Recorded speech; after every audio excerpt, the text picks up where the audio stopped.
thing, finally, you know what kicked it on? You know what turned it on? This is totally amazing. Important tip for all of us. I put straight ocean water on it. I was walking by, I water my trees with straight ocean water in the tropics. I've been doing it. I've read the books that say don't do it, it's going to too much salt, whatever. No, they're wrong. They are wrong. I've been pouring straight ocean water on these trees for years. I poured straight ocean water on that little plant right there. The next day, it grew like that much. I was like, whoa. I mean, I was like, whoa. They were trying to get it to come over here and vine up a fence. And it got right to the base of the fence and just was like stuck there for 2 weeks. Poured straight ocean water on it. The next day I went back and I was like, what? It was one of those. Can you do straight ocean water on your plants? Yes. You have a little tomato garden? What? You don't want Coney Island.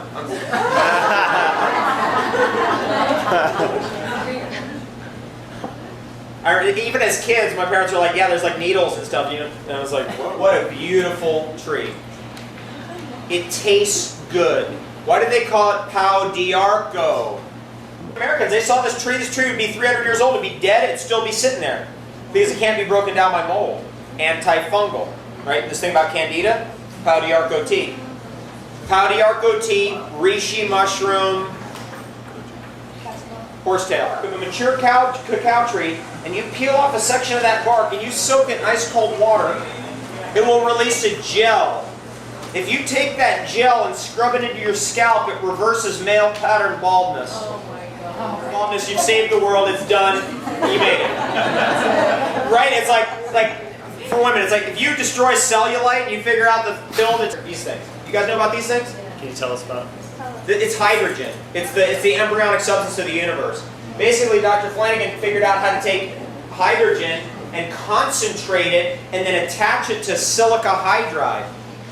And then layer it in oleic acid, just like he found in the Hunza water up in the Hunza land. He found that there was this compound in the water, and he was studying 30 mineral compounds in the Hunza water, and he found that one, it was a silica compound that contained hydrogen with a layer of fat around it. He replicated that in his laboratory. That's what this stuff is.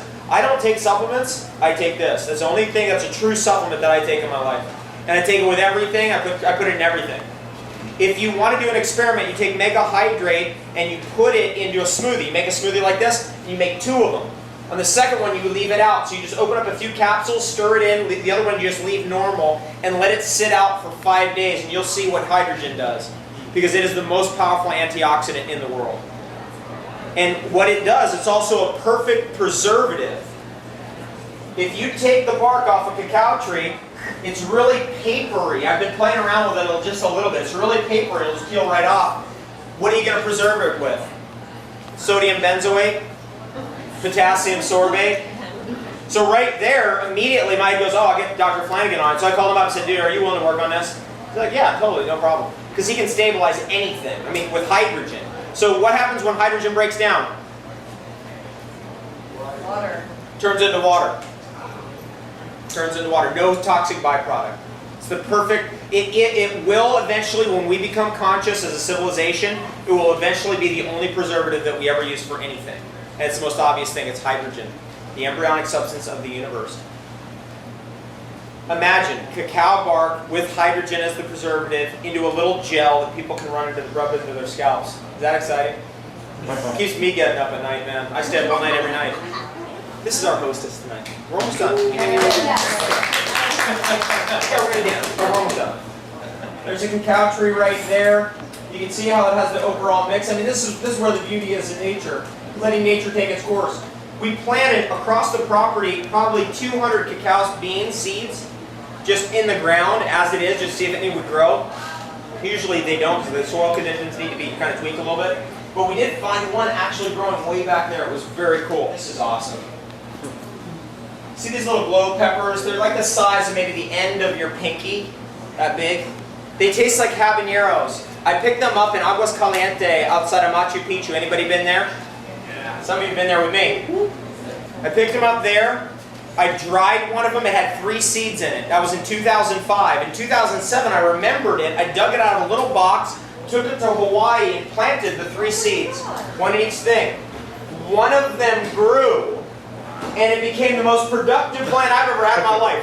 500 to 1,000 fruits a month for a year straight.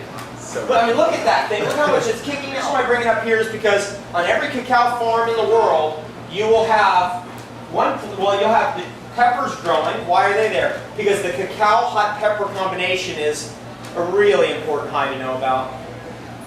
It's good news. Like, you just like, yeah. Woo!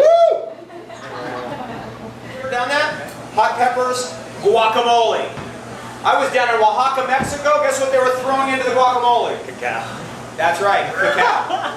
Yep. They're throwing cacao in there. Guess what you do now? You got your guacamole, you throw your cacao in, you dice up your hot peppers, they go in. Is it good news at that point? Can you live on that? Oh, yeah.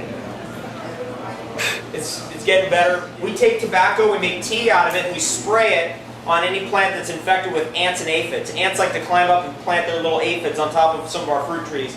And so we just spray them with tobacco juice. Boom, wipes them out. One thing I learned about growing tobacco that's really amazing, and that, well, first of all, whatever tobacco is that's being sold on the street here, I don't know what that is. It has nothing to do with what tobacco really is. That stuff's like has 4,000 chemicals in it. That's the number. It's 4,000 chemicals. Anybody remember the Venus flytrap? Yeah. Tobacco's an insect-eating plant. I've seen it eat bees. That blew my mind. I saw it, I kept watching it, I finally went, it finally was like, whoa, I didn't know the truth about this plant. I never heard about this stuff. We don't learn this, right? We don't, in fact, they tell you don't grow it because we want to sell you it. That's what they're really telling you. Be eating chocolate, we got that cake coming around and lots of other goodies. Get ready to have the best night ever. Thanks for being here.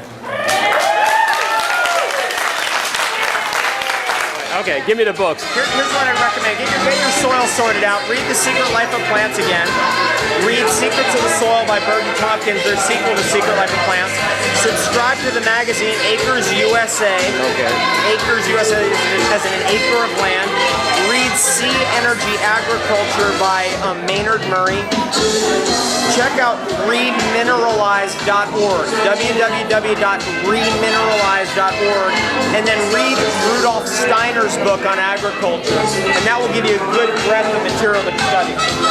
Yeah.